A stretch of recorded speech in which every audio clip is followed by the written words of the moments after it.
Best varicose veins చికిత్సనే పొందండి. నొప్పి లేని చికిత్స కోసం సంప్రదించండి ఎబిస్ హాస్పిటల్. నమస్తే రమ్మగారు. నమస్తే జయ. విక్రమార్కుడు భోజుడు కథలు చెప్పుకుంటా ఉన్నాము. మరి 8వ కథలో 2వ భాగంలో ఉన్నామండి. 8వ మెట్టు చెప్పిన కథలో 2వ భాగం. వింధ్యాటవిలో ఉండిపోయాడు విక్రమార్కుడు. అయితే ఏమైంది, భట్టి ఆస్థానానికి వెళ్ళిపోయాడు కదా. వెళ్ళిపోతే నువ్వు అప్పుడే ఎందుకు వచ్చావు, రాజుగారు ఏరి ప్రశ్నలు వచ్చినాయి. వస్తే ఇతను ఏం చెప్పాడు, ఏదో పని మీద వచ్చాము, ఈ పని ముగిసింది, ఇంకా సమయం ఉంది కాబట్టి రాజుగారు వింధ్యాటవిలో ఉండిపోయారు, వస్తారు, ఈ నెలన్నరే సమయం ఉంది, ఈ నెలన్నర అడవిలో గడిపి వచ్చేస్తారు అనేసరికల్లా ఈ రాజుగారి ఆస్థానంలో ఒక కంసాలి ఉన్నాడు.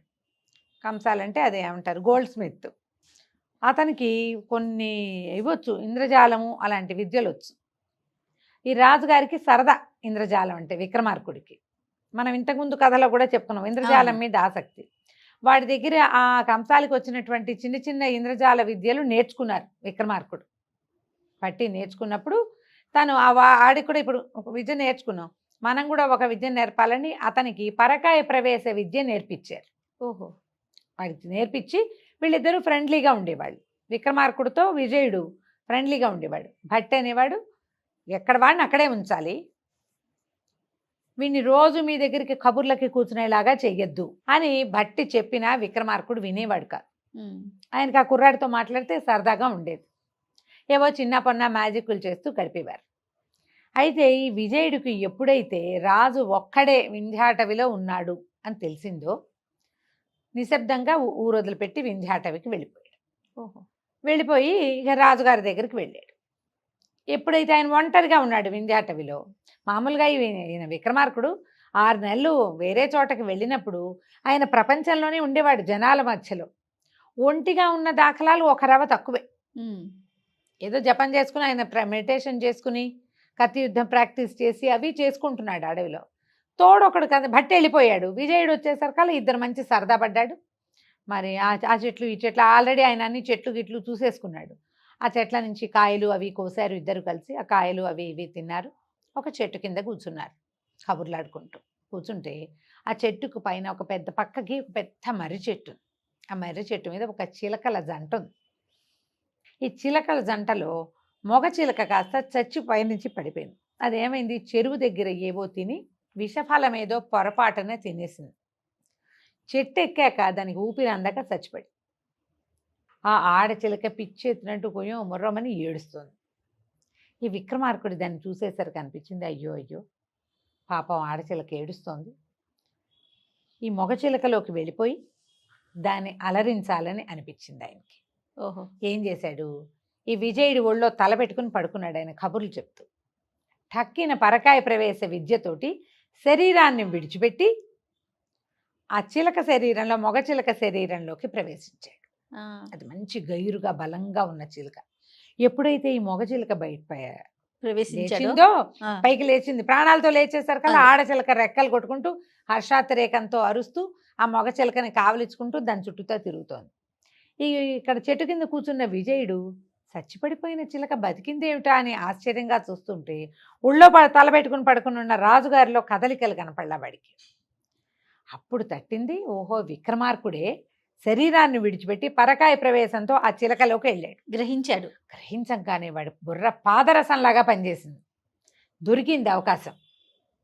విక్రమార్కుడి శరీరంలోకి మనం గనక ప్రవేశించామా ఇక మన పంట పండిందే ఊరి అని చెప్పి ఆ రాజుగారు నేర్పించిన పరకాయ ప్రవేశ విద్యతోటే విక్రమార్కుడి శరీరంలోకి ప్రవేశించి విక్రమార్కుడిగా లేచి నిలబడి చిలకలు 2 గిరికీలు కొట్టుకుంటూ ఆకాశంలో తిరుగుతున్నాయి.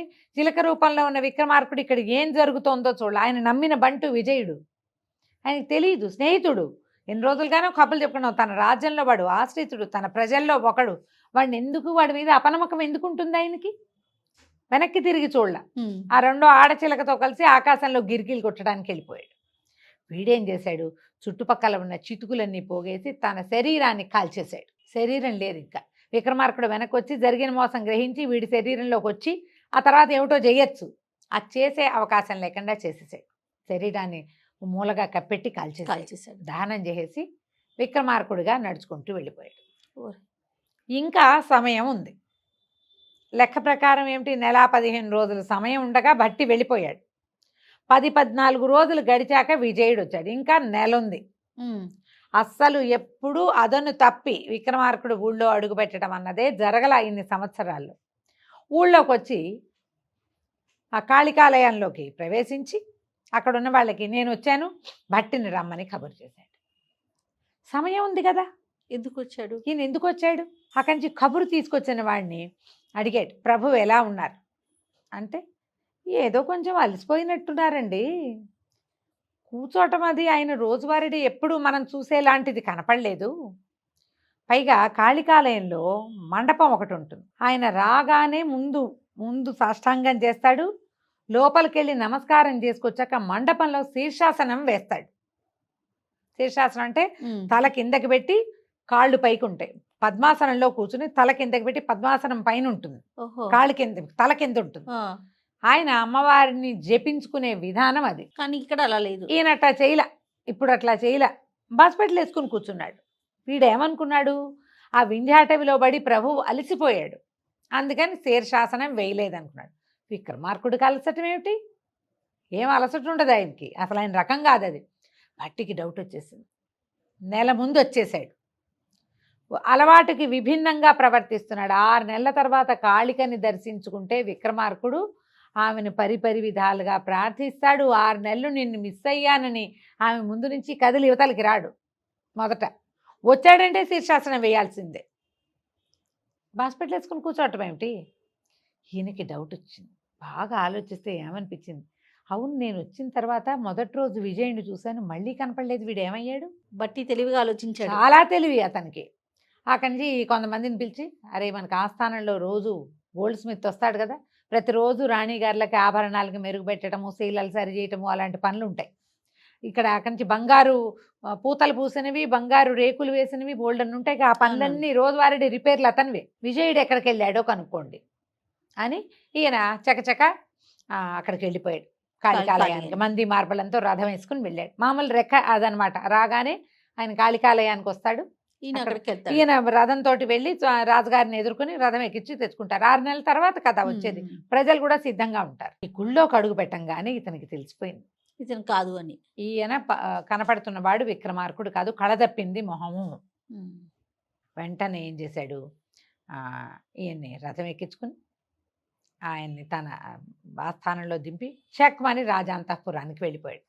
అంతఃపురానికి వెళ్ళి, రాజుగారు ఏదో మనస్తాపంలో ఉన్నారు, నెల రోజుల పాటు లేదా 6 నెలల పాటు అయినా సరే మీరెవ్వరూ అంతఃపురంలో ఉన్న రాణుల్లో ఒక్కళ్ళు కూడా విక్రమార్కుడి కంట పడకూడదు. మంగళగౌరి వ్రతం చేస్తున్నామని, వ్రత దీక్షలో రాజుగారిని అంతఃపురంలోకి రానివ్వము, మేము రాజుగారి గదుల్లోకి రాము అని ఇప్పుడు వార్త వెళ్ళిపోవాలి. ఆయన అక్కడే ఉండాలి, మీ దగ్గరికి రాకూడదు అని చెప్పేశాడు అందరికీ, రాణులకి సమావేశం చేసి. వెంటనే వాళ్ళందరూ వాళ్ళ చెలికత్తల్ని పంపించేశారు. గౌరీ పూజ చేసుకుంటున్నాం మేమంతా మొక్కమడిగా, కాబట్టి పురుషుల మొహం చూడకూడదు, మీరు మా ఇంటికి రావద్దు, మా గదులకు రావద్దు, మేము మీ గదికి రాము, మీ దారిని మీరు ఉండండి. మరి ఇప్పుడు విక్రమార్కుడు అమ్మవారిని గౌరవించేవాడు. రాణులు గౌరీ పూజ చేసుకుంటుంటే అయినా సరే నేను వస్తాను 6 నెలలు అయిందని అండ కదా. సరే, ఇక రాణులకి సేఫ్టీయే. ఇక అబ్జర్వ్ చేయటం మొదలు పెడితే ఈయన విక్రమార్కుడి అంతఃపురంలో భోగాంగనలు బోళ్ళంతమంది ఉంటారు ఆయన సేవకి. అంతకుముందు ఎప్పుడు ఆయన భోగాంగనలతో గడిపిన దాఖలాలు పెద్దగా లేవు, కానీ వీడు ఇప్పుడు ఎంజాయ్ చేస్తున్నాడు హాయిగా. ఓకే, చక్కగా స్నానాలు చేయించుకుంటూ, సభకి పెద్దగా రాకుండా నువ్వే నడపమని భట్టికి చెప్పేస్తూ, తీర్పులు గీర్పులు అన్నీ భట్టితోటే చెప్పించుకుంటూ కాలక్షేపం చేయటం మొదలెట్టాడు. ఇతనికి తెలిసిపోయింది భట్టికి. ఇప్పుడు ఈ విక్రమార్కుడు ఎక్కడున్నాడు, ఎట్లా కనుక్కోవటం. కొంతమంది వేగుల్ని పంపించాడు. ఎక్కడైనా ప్రత్యేకమైన వ్యక్తి రాజును గుర్తుపట్టే పరిస్థితి ఉన్నా, ఏదైనా ప్రత్యేకమైన స్వరూపంలో కూడా మన విక్రమార్కుడు ఆయన స్టైల్ వేరే, అదేలే, గుర్తుపట్టగలిగే వేగుల వాళ్ళందరినీ ఊళ్ళ మీదకి పంపాడు. వింధ్యాటవి చుట్టుపక్కల ఊళ్ళల్లో ఎక్కడైనా ప్రత్యేకమైన విశేషం ఉంటే అది కనిపెట్టండి, అంచెల మీద సమాధానం రావాలని. తను కూడా ఏం చేశాడు, మంత్రులు 5-6 ఉన్నారు వాళ్ళకి. మంత్రులకి రాజును మాత్రం సభలోకి రానివ్వద్దు, 6 గదులు దాటకుండా చూడండి, నేను వస్తానని చెప్పి ఈయన కూడా బయలుదేరి వెళ్ళిపోయాడు. ఇప్పుడు మొగ చిలక వేషంలోకి స్వరూపంలోకి వెళ్ళిన విక్రమార్కుడు ఆ చిలకని బాగా అలరించి ఆ పూటంతా తిప్పి వెనక్కి తిరిగి వస్తే చెట్టు కింద విజయుడు లేడు, తను లేడు. ఉమ్. తను వెళ్ళడానికి దారే లేదు. ఈ చిలక శరీరంలో ఉండిపోయాడు. ఆ ఆడచిలకతోటి ఉన్నాడు. కాకపోతే ఇతను ప్రత్యేకమైన వాడు అవటంతో ఆ చుట్టుపక్కల చెట్ల మీద ఉన్న చిలకలన్నీ ఇతన్ని రాజుగా ఒప్పుకున్నాయి. విక్రమార్కుడు చిలక రూపం ఉందిగా, ఉమ్. హాయిగా ఉంది. అయితే ఏమైంది, ఒకనాడు ఒక బోయవాడు ఆ ప్రాంతానికి వచ్చాడు. పెద్ద వల వేసి బోళ్ళన్ని నూకలు పోసి వెళ్ళాడు. ఈ నూకలు చిలకలకి కొత్త, అవి అడవిలో ఉన్నాయి. విక్రమార్కుడికి తెలుసు, ఊర్లో నుంచి వచ్చినవి అవి. వీళ్ళకి చెప్పాడు చిలకలన్నిటికీ, మీరు మనం దీని మీదకి ఆశపడద్దు, కొత్త గింజ అని ఆశపడద్దు అంటే అవి వినలా. మొత్తం అవి 1000 చిలకలట. ఓహో. 1000 వెళ్ళిపోయి ఆ వాళ్ళ మీద వాళ్ళనే. ఈయన పైన ఉన్నాడు కానీ వాళ్ళందరూ వెళ్తుంటే వాళ్ళతో పాటు కొన్ని రెక్కలు పుచ్చుకొని లాగి రారా అంటే కిందకెళ్ళి మొత్తం వాళ్ళలో ఇరుక్కున్నారు. అతను ముందే చెప్పాడు కొత్త గింజలకు ఆశపడద్దంటే వినలా. చిలకలన్నీ ఏడ్చినాయి. ఇప్పుడు ఏం చేయాలంటే సరే ఒక పని చేద్దాం, మీరందరూ ఇలాగే ఉండండి. ఈ వేటగాడు వచ్చేసరికి చచ్చిపడినట్టుగా నటిద్దాం, అందరం చచ్చిపోయినట్టే. ఉమ్. వాడు ఏం చేస్తాడు, చిలకల్ని కొట్టి చంపక్కర్లేకుండా రెడీగా చచ్చిపోయినాయి కాబట్టి ఒక్కో చిలకని ఎత్తి బుట్టలో వేసుకుంటాడు. బుట్టో సంచో తెస్తాడు, లెక్క పెడతాడు. 1000 అని అనంగానే పరిగెత్తండి, ఎగిరిపోదాం అనేసరికల్లా శబ్దం చేస్తాను నేను శబ్దం చేస్తాను అంటే ఇవన్నీ మాకు అంకెలు తెలియవన్నాయి చిలకలు. నాకు తెలుసు నేను శబ్దం చేస్తా, శబ్దం చేయంగానే ఎగిరిపోండి అన్నాడు. ఈ చిలకలన్నీ కింద పడి ఉన్నాయి. వేటగాడు వచ్చి చూసుకున్నాడు. ఒక్కో చిలకని లెక్క పెట్ట మొదలెట్టి, హాయ్ కదా ఈ చిలకల్ని కొట్టి చంపే పని లేదు, అదే చచ్చిపోయిన వాటిని సులువుగా అమ్మేసుకోవచ్చు. వాడు బుట్టలో వేస్తూ ఉంటే ఏమైంది, ఆఖరి 999 చిలకని వాడు లెక్క పెట్టాక వాడికి బొడ్డున ఒక కత్తి దోపుకున్నాడు. ఆ కత్తి టక్కిన నేల మీద పడింది. ఓ. శబ్దమైంది. శబ్దం అవ్వగానే బుట్టలో ఉన్న చిలకలు అనుకుని తమరాజే శబ్దం చేశాడు అనుకుని చిలకలన్నీ ఎగిరిపోయినాయి. 1000 చిలకగా ఉన్నటువంటి విక్రమార్కుడు అక్కడే పోయాడు. ఇంకేం చేస్తాడు, చూసుకున్నాడు. ఓరి వీటికి ఎన్ని తెలివి అని ఈ వేటగాడంటాడు. పోనీ ఇది ఒక్క చిలకైనా మిగిలింది, దీన్నైనా మనం అమ్మేసుకుందామని ఆ చిలకని పట్టుకున్నాడు. రెక్కలు విరిచిపోతే విక్రమార్కుడు చిలక రూపంలో ఉన్నవాడు ఏమన్నాడు, విరవద్దు, నాకు మాటలు వచ్చు, నువ్వు నన్ను 1000 వరహాలకు అమ్మచ్చు అంటే పక్కపక్క నవ్వాడు. ఒక వరహాకి 2 చిలకలు వస్తాయి, వరహాకి ఒకటి అంటాం. ఎవడైనా 2 వరహాలు వస్తే 3 చిలకలు ఇస్తాం. గట్టిగా బేరమంటే ఒక వరహాకి 2 చిలకలు ఇస్తాం. నువ్వు 1000 వరహాలు ఎట్టా వస్తాయంటే నా సంగతి నీకు తెలీదు, నువ్వు అంగడికి తీసుకెళ్ళి పెట్టు, ఆ ఏర్పాటు నేను చేసుకుంటాను అంటే వేటగాడికి ఆశ వచ్చింది. 1000 చిలకలు చూసి 1000 వరహాలు వస్తాయని సంతోషించాను. ఇప్పుడు 1000 వరహాలు వచ్చే మార్గం చిలక చూపిస్తోంది అని చెప్పి చిలకని తీసుకుపోయాడు ఊళ్ళోకి. తీసుకెళ్ళి ఒక అంగట్లో పెట్టాడు. అంగడి దగ్గర పెడితే అది వచ్చిన కనపడ వాళ్ళందరినీ రండి నన్ను కొనండి, నేను మీకు మంచి అవకాశం ఇస్తాను, వ్యాపారంలో పెరగాలనుకుంటారా అని ఇలా మాట్లాడడం మొదలెట్టింది. అందరూ ముచ్చటపడ్డారు. 1000 వరహాలంటే వెనక్కి తీస్తున్నారు. అయితే ఏమైంది, అక్కడ ఒక శెట్టి గారు ఉన్నారు, చాలా పెద్ద దుకాణం. వాళ్ళకి ఒక అబ్బాయి, వాడి పేరు సోమసుందరం. ఆ సోమసుందరానికి కొత్తగా ఒక కొట్టు పెట్టి వ్యాపారం చేయించాలని చూస్తున్నాడు తండ్రి. ఆ సోమసుందరుడు ఈ చిలకని చూశాడు. సరికి సంతోషం వచ్చింది వాడికి. మరి 1000 వరహాలంటే ఎక్కువ అంటే ఈ చిలకంది 1000 ఏమిటి, నీ వ్యాపారాన్ని వృద్ధి చేసే పూచి నాది, నువ్వు కొట్లో కూడా కూర్చోక్కర్లా, నీ బేరం కూడా నేనే చేస్తా, నన్ను తీసుకెళ్ళు, నీకు లాభం చూపిస్తానంది. ఆ మాటలకి లోబడ్డాడు. 1000 వరహాల వాడికి లెక్కే కాదు. ఆటవికుడికి పోయేవాడికి 1000 ఇచ్చి చిలకని తీసుకుపోయి ఈ బంగారంతో చేసి మాణిక్యాలు పొదిగిన బంగారు పంజరంలో చిలకని పెట్టుకున్నాడు. చిలకొంది లోపల. అది చిలక వాకిట్లోకి వచ్చిన ప్రతి వాళ్ళని రండి మంచినీళ్ళు తాగుతారా అంటుంది. ఈ చింతపండు బాగుండదు, అది తీసుకోండి, చింతపండు ఇంతే తీసుకుంటే ఎట్లా, ఇంకా కొంచెం తీసుకో, ఇలా మాట్లాడి ఇక వచ్చిన వాడు వచ్చాడంటే వాడు బేరం దెక్కకుండా పోవడానికి వీల్లేదు, వాడు కొనాల్సింది. అంత బాగా చేసేది. చేయగా బాగా వ్యాపారం వృద్ధి అయింది. సోమసుందరానికి ఎంతో మేలు జరిగింది. అయితే ఏమైంది, ఒకనాడు సోమసుందరం భోజనం చేయటానికి వెళ్ళాడు. చిలకే బేరం చూస్తోంది పంజరంలో కూర్చుని. ఒక బ్రాహ్మణ ఆయన వచ్చాడు, ఏడుస్తున్నాడు వాకిట్లో కూర్చుని. ఏడుస్తుంటే ఈ చిలక కేకేసింది, ఎందుకు ఏడుస్తున్నావు, నీకేం కావాలి చెప్పు, ఎందుకు ఏడుస్తావు, నేను సహాయం చేస్తానంటే నువ్వేం చేయగలవు సహాయము, ఈ సోమసుందరం వల్లే నాకు ఈ సమస్య వచ్చింది, నేనేం చేయను అని ఏడ్చాడు. ఏం జరిగిందంటే ఆ ఊళ్ళో రూపమతి అని ఒక సౌందర్యవతి అయిన వేశ్యకన్యకు ఉంది. దానికి 3 స్నేహితులు ఉన్నారు.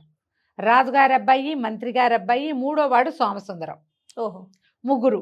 అయితే అది చెప్తుందిట, వీళ్ళు ముగ్గురే నా కల్లోకి రావాలి, నాలుగో వాడు ఎవడైనా వస్తే వాడు నాకు 1000 వరహాలు ఇవ్వాలంటుంది. అదేమిటో రుబాబు. ఎందుకంటే రాజు కొడుకు, మంత్రి కొడుకు, శెట్టిగారు, బాగా డబ్బులున్న శెట్టిగారి కొడుకు, దాని స్నేహితులు అవటం వల్ల దాని రుబాబు అట్లా ఉందన్నమాట. ఇప్పుడు దాని కల్లోకి నేను వచ్చాంట, పొద్దున్నే మా వాకిట్లోకి వచ్చి నిలబడింది. నువ్వు నా కల్లోకి వచ్చావు, నా అనుమతి లేకుండా నా కల్లో ఎందుకు కనపడ్డావు, 1000 వరహాలు ఇవ్వమంటోంది, నా వల్ల ఎక్కడ అవుతుందో నేను దిబోమని ఏడ్చేసరికల్లా చిలకంది, నువ్వు కంగారు పడకు, నువ్వు పోయి రూపమతిని తీసుకురా, దానికి 1000 వరహాలు ఇచ్చే పూచి నాది. సరే పోయి ఆ బ్రాహ్మడు వెళ్ళి రూపమతిని తీసుకొచ్చేసరికల్లా చిలకని పలకరించి అదిగో ధనం తీసుకోమని. ఈ రూపమతి 1000 వరహాలు ఒక మూటలాగా ఒక చోట పోసుంటే అవి తీసుకోవడానికి లేదు. కాదు 1000 వరహాలకు ఎదురుకుంటే అద్దం ఉంది చూడు, అద్దంలో నుంచి తీసుకో నువ్వు అని చెప్పింది చిలక. చెప్పేసరికల్లా రూపమతి పొట్టడిది, అట్లా కాదు, నేను 1000 వరహాలు వీడిస్తానంటే, కాదు నువ్వు కల్లో చూసావు కాబట్టి, కల్లో చూసినవి దానికి డబ్బులు కావాలంటే అద్దంలో చూసిన డబ్బులు తీసుకోవాలి నువ్వు. బాగుంది అనేసరికల్లా రూపమతి కోపం వచ్చి చుట్టూతా చేరిన జనం అంతా నవ్వారు. దీనికి శాస్త అయింది, మనుషుల వల్ల కావటం లేదు, దీని పొగరనచడం చిలక బాగా చేసింది అనేసరికల్లా దానికి కోపం వచ్చేసింది. వాళ్ళందరి ముందు తన పరువు పోయిందని ఈ చిలకను ఏమందంటే, నీ గుండు గొరిగించి, అంటే చిలకను అనమాట, చిలకకి నెత్తి మీద కొంచెం బొచ్చుగా ఉంటుంది కదా, గొరిగించి నీ మాంసం వండుకు తింటే కానీ నాకు శాంతి లేదు, చెప్తాను నీ సంగతి, ఇది నాకు స్నేహితుడు కొట్టే కదా, నీ సంగతి చెప్తానని చెప్పి వెళ్ళిపోయింది. చిలక నీకు దిక్కున చోటు చెప్పుకో, కావలసింది చేసుకోమని. అయ్యో. కానీ సాయంకాలం అయ్యేసరికి సోమసుందరుడు దాని స్నేహితుడుగా ఆ రూపమతి ఇంటికి వెళ్ళాడు. వెళ్ళంగానే దాన్ని అవన్నీ ధక్కా మొక్కీలు తినిపించి బయటికి దోహేశారు. నేను లోపలికి రానివ్వద్దండి అని వీడు బతిమలాడాడు. మన స్నేహితులం కదా, నన్ను రానివ్వంటే, కాదు మీ ఇంట్లో ఒక చిలక ఉంది, ఆ చిలకను పట్టుకొచ్చి నాకు ఇస్తే కానీ నిన్ను లోపలికి రానివ్వనని చెప్పింది రూపమతి. వీడు ఆ అమ్మాయి మీద వ్యామోహంతో తన వ్యాపారాన్ని వృద్ధి చేసిన చిలకని బంగారు పంజరంలో ఉన్నదాన్ని తీసుకుపోయి రూపమతికి అప్పచెప్పేసరికల్లా ఇక ఆ పంజరం చూడగానే రూపమతి అంది, నీ పని అయింది కదా, చూడు నేను ఒక్క పూటలో స్వాధీనం చేసుకున్నా, నేను ఆడవాళ్ళు తలుచుకుంటే చెయ్యలేంది లేదు అని చెప్పి వంటలక్కకి అప్పచెప్పింది. ఈ చిలకని, అది బాగా బలిసింది, చిలకని రెక్కలు పీకి చక్కగా వేయించి నేతితోటి పక్వం చేసి పట్టుకురాను. వంట ఆవిడ చేస్తుంది, పిట్టలు వండుకుంటారు. అవును. ఆవిడేం చేసింది, ఆ పంజరంలోంచి తీసి చిలకని బయటికి తీసరికల్ చిలక గైరుగా ఉంది కదా, అది ఒక్క ఎగురెగిరి ఆ వంట ఆవిడ ముక్కు గీరి నెత్తి మీద తన్నేసి చేతికి అందకుండా పారిపోయి. ఇప్పుడు ఈ రూపమతికి తెలిస్తే చంపేదు. ఈవిడేం చేసింది, అక్కడ ఇక్కడ ఉన్న చిలకలు చూసి, ఇది బాగా గైరుగా ఉంది, విక్రమార్క చిలక పెద్దది, అందుకని 2 చిలకల్ని చంపి మాంసం వండి పెట్టేసింది. అయిపోయింది. ఆ రూపమతి ఏమనుకుంది, ఆ చిలక మాంసమే తింటున్నాను నేను అనుకుని పగ తీరిందని ఊరుకుంది. ఈ చిలక పోయి అక్కడ పెద్ద దేవాలయం ఉంది, ఆ దేవాలయంలో కొంతమందితో కొన్ని చిలకలతో స్నేహం చేసి దేవాలయంలో ఉండటం మొదలుపెట్టింది. ఉంటుంటే రోజు ఈ రూపమతి దేవాలయానికి వెళ్తుంది. ఓ రోజు రూపమతి దేవాలయానికి వెళ్ళడానికి చిలక చూసింది. ప్రతిరోజు వస్తుంది ఏమిటి, దీనికి రాజు కొడుకు, మంత్రి కొడుకు, శెట్టి గారి కొడుకు, 3 స్నేహితులుంటే బోల్డ్ అంత డబ్బు దశకం ఉన్నాయి దీనికి. అయినా కూడా ఇది దేవాలయానికి వస్తుంది ఏమిటా అని పోయి ఏం చేసింది, ఆ ప్రతిమ వెనకాల కూర్చుంది చిలక. ఇది దండం పెట్టి విష్ణుమూర్తి దేవాలయం అనమాట. స్వామి నన్ను బొందితోటి, వాళ్ళెవరో వీళ్ళెవరో 5-6 పేర్లు చెప్పి భక్తుల పేర్లు, వాళ్ళలాగానే బొందితోటే నన్ను వైకుంఠానికి తీసుకెళ్ళి స్వామి, ఇదే నా చిరకాల వాంఛ అని దండం పెట్టుకుంది. ఈ చిలక ఓహో ఇదే నీ సంగతి అనుకుని వెనకాల నుంచి మాట్లాడింది.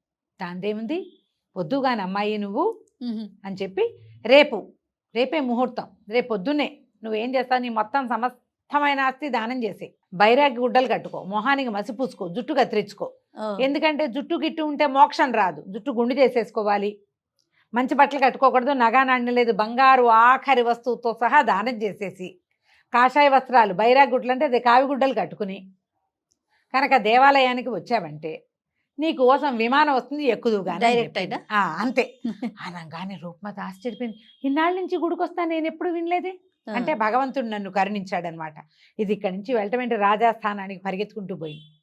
ఓ మహారాజా, నాకు విష్ణుమూర్తి ఆజ్ఞ ఇచ్చాడు, రేపొద్దున ఇవాళ నుంచి మొదలుపెట్టి మొత్తం దానం చేసేస్తాను, మీరు కూడా చుట్టాలు పక్కాలు అందరికీ తెలియచేయండి, అందరూ వస్తే నేను విమానం ఎక్కేదాన్ని అందరూ చూద్దురుగాను. ఓహో అనే సరికల్లా ఇంకేముంది, రాజుగారు మన రాజ్యంలో ఒక విపణి వీధిలో ఉండే అమ్మాయికి, వేశ్యాంగనకి ఇలాంటి అవకాశం ఇచ్చాడుగా భగవంతుడు, ఆ స్వర్గారోహణ అందరికీ చెప్పారు. మర్నాడు ఏం చేసింది, తెల్లవారేసరికి ఉంగరందు ముక్కుపొడకతో సహా దాన్ని చేసేసుకుంది, జుట్టు తీయించేసుకుంది, గుండు చేసేసుకుంది, కావిగుడ్డలు కట్టుకుని వచ్చి దేవాలయంలో నుంచి ప్రభు నీకోసం నేను వేచి ఉన్నాను అని అక్కడికి వచ్చి చెప్పింది. మొహం నిండా మసి, అందం సందం అన్నీ పోయినాయి. వచ్చింది ధ్వజస్తంభం ఎక్కమంది అనమాట. ధ్వజస్తంభానికి నిచ్చెన వేసుకుని ఎక్కి అక్కడ నుంచునేసరికి ధ్వజస్తంభం మీద ఉంది చిలక. ఓ నా గుండు గీయించి మాంసం తింటానన్నావు నువ్వు, నీకు శాస్తి చేశాను, నీ గుండు గీయబడింది, ప్రతి రూపాయి దానం చేసావు, దానం చేసింది వెనక్కి తీసుకోలేవు, ఇక కావిగుడ్డలే నీకు గతి, బ్రాహ్మణ్ణి మోసం చేయాలనుకున్నావు, నీకు ఇదే శాస్తి ఆనంగానే ఊళ్ళో వాళ్ళందరూ నవ్వారు. ఆ రూపమతి దిబోమని ఏడ్చింది. అదే సమయానికి ఆ ఊరు చేరాడు భట్టి. ఓహో, చేరి ఆయన తెలుసుకున్నాడు ఇదంతా ఇంత తెలివి, ఇంత ఇంత సమర్థత ఇంకొకళ్ళకు ఉండదు, ఇది విక్రమార్కుడే అయ్యుంటాడని చప్పట్లు కొట్టి ఈలేశాడు. ఓ ఆ విజులేసిన దాన్ని చూసింది చిలక. ఎవరైతే ఈల వేశారో చూసుకుని భట్టి వచ్చాడని పరిగెత్తుకుంటూ రివ్వుమని వచ్చి భట్టి భుజం మీద వాలింది. విజయుడు వల్లే ఇది జరిగిందని తెలుసుకున్నాడు భట్టి. ఓకే, సరే నాతో పాటు రమ్మని ఊళ్ళోకి తీసుకుపోయాడు. ఉజ్జయిని నగరానికి వెళ్ళిపోయారు. వెళ్ళిపోయాక ఏం చేశారంటే ముందు ఈ విజయుడిని తప్పించాలి. శరీరం లేదు, వాడికి వెళ్ళటానికి దారి లేదు. అవును, రాణులు మా పూజ అయిపోయింది రమ్మని రాజుగారికి కబురు చేశారు. ఓ ఈయన ఆనందంగా అలంకరించుకుని విక్రమార్కుడి భార్యలతోటి గడపచ్చు బయలుదేరితే భట్టి అన్నాడు, అలా కాదండి, మీరు రాణుగారులందరి దగ్గరికి 6 నెలల తర్వాత వెళ్ళేటప్పుడు మనం ఎడ్ల పోటీ పెట్టుకుంటాం, ఆంబోతుల పోటీ పెడతాం కదా, ఆంబోతుల పోటీలో రాజపోతు గెలిస్తే మీరు రాణిగారి దగ్గరికి వెళ్ళచ్చు, ప్రతిసారి అలాగే చేస్తున్నాం కదా, పోటీకి రండి అని తీసుకుపోయాడు. ఆంబోతులు కుమ్ములాడుకునే ఒక పోటీ అది. ఓ అక్కడికి ప్రవేశపెట్టారు. ప్రవేశపెడితే ఏమైంది, యుద్ధంలో రాజపోతు రాజుగారి పేరు రాసేటువంటి ఆంబోతు కాస్త మరణించింది, దెబ్బ తగిలేసింది. వీడికి విజయుడికి టెన్షన్ వచ్చేసింది. ఇదేమిటి, ఇప్పుడు పోతు చచ్చిపోయింది అనుకో, నేను రాణిగారుల దగ్గరికి వెళ్ళలేను, మళ్ళీ పోటీ పెట్టి మళ్ళీ రాజపోతు గెలిస్తేనే కానీ రాణుల్ని కలవడానికి ఉండదు. అందుకని ఏం చేశాడు, చటుక్కునే సింహాసనంలో కూర్చున్నాడు కదా, శరీరాన్ని వదిలిపెట్టి రాజపోతులోకి ప్రవేశించాడు. ఎప్పుడైతే రాజపోతులోకి వీడు వెళ్ళాడో వెళ్ళంగానే చిలుక శరీరాన్ని విడిచిపెట్టి విక్రమార్కుడు ఈ శరీరంలోకి వచ్చేసాడు, తన శరీరంలోకి. మరుక్షణం సిద్ధంగా ఉన్న తలారులు ఆ బతికిన రాజపోతు మీద 2 వేట్లు వేసేశారు. పోతూ పోయింది, విజయుడు వెళ్ళిపోయాడు. తర్వాత మామూలుగా ఈయన స్వస్థానంలోకి ప్రవేశించి సుఖంగా ఉన్నాడు. చూడు ఎలాంటి తెలివి, ఎలాంటి సాహసం, సమస్యల్లోకి దూరినా సమస్యల్లోకి పడినా మళ్ళీ బయటపడతాడు విక్రమార్కుడు. నీ వల్ల అవుతుందా అని అడిగింది ప్రతిమ. భోజరాజు నా వల్ల కాదు, నేను మళ్ళీ ప్రయత్నం చేస్తానని దిగి వెళ్ళిపోయాడు. 9వ ప్రతిమ ఏం కథ చెప్పిందో మనం తరువాయి భాగంలో తెలుసుకుందాం. నమస్తే అండి. నమస్తే.